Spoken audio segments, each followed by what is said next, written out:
The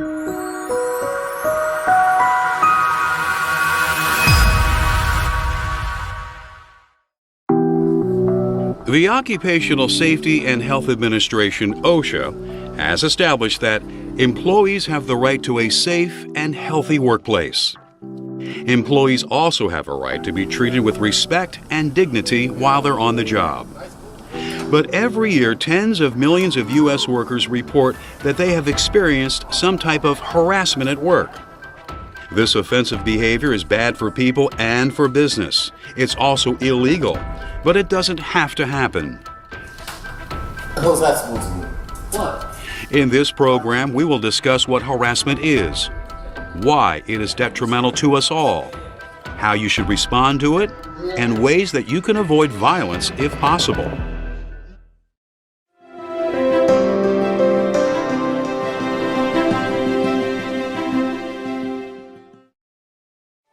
A day on the job can often pass more pleasantly when workers keep things light by sharing humor, banter, and maybe even a little horseplay.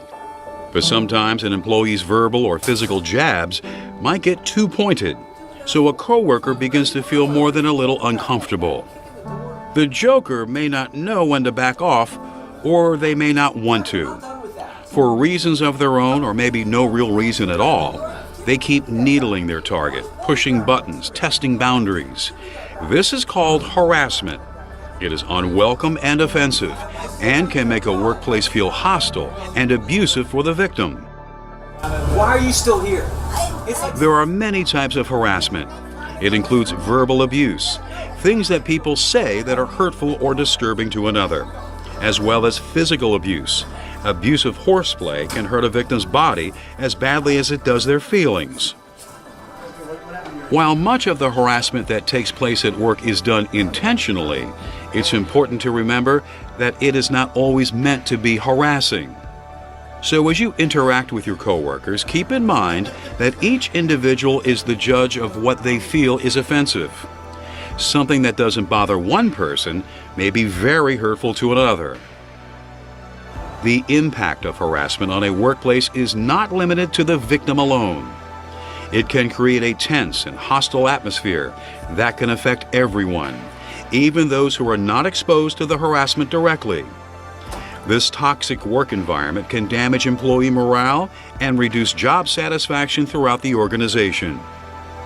It can also drive down productivity, directly affecting a company's business. But that's still not the whole story, because all too often harassment can escalate into workplace violence. People can be hurt, even killed. Everyone involved in a violent incident may also be subject to disciplinary action by their company. They could even lose their jobs. And regardless of who started it, violence can get you into serious trouble with the law. So complaints of workplace harassment should always be taken very seriously. Listen, man. No, I got more for you.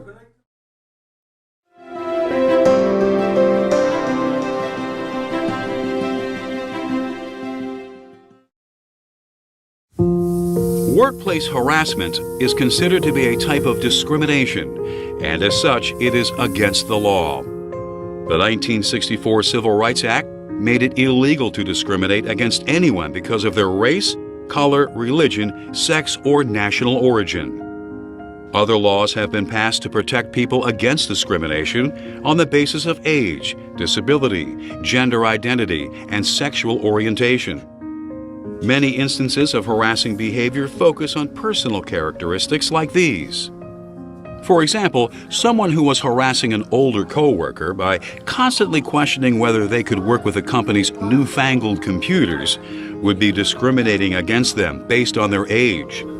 Someone else might harass a coworker by purposely telling ethnic jokes within earshot, which could be discrimination based on ethnic origin or race, and so on. Oh, hey.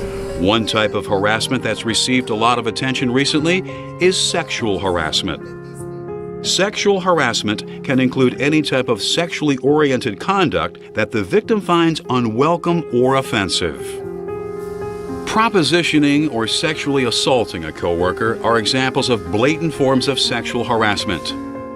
But sexually harassing behavior can also be more subtle and includes making sexual and sexist remarks, assigning a person demeaning tasks because of their gender, or displaying suggestive objects or pictures in a work area. While we may usually think of men as the harassers and women as the victims, women can be harassers as well.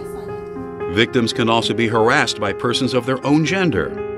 And harassers can be virtually anyone: co-workers, supervisors, even customers, clients, or vendors.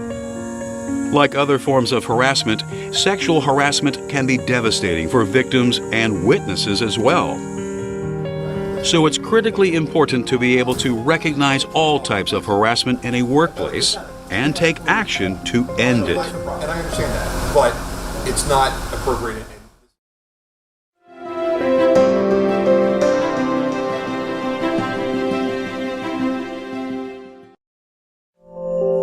When harassment occurs in a workplace, it can turn the environment hostile not only for its victims, but for employees throughout the organization as well.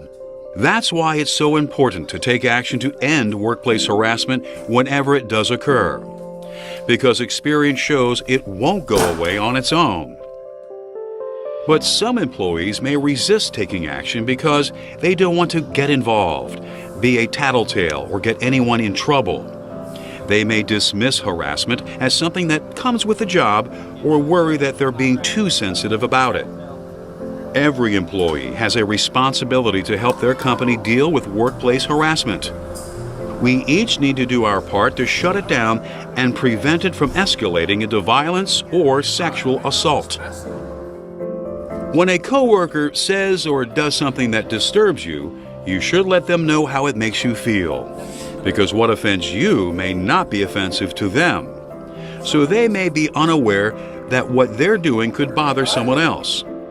You don't have to be confrontational, but you need to let them know that what they're doing is offensive.